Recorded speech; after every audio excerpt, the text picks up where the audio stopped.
भाइयों क्या हाल है भाई।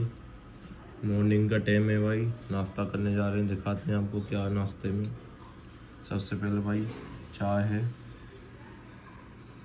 है भाई, पियो जियो एंजॉय करो भाई। चिल्ली पोटैटो है भाई, भाई चिल्ली पोटैटो है भाई। इंडिया जीत गई है भाई। ये है सैंडविच, ये भाई 2 3 4 हो गए सैंडविच। चिल्ली पोटैटो है और चाय पीनी है, चिल्ली पोटैटो है।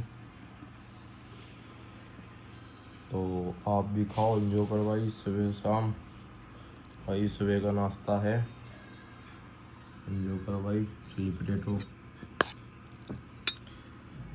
भाई। इंडिया जीत गई है फाइनल वर्ल्ड कप।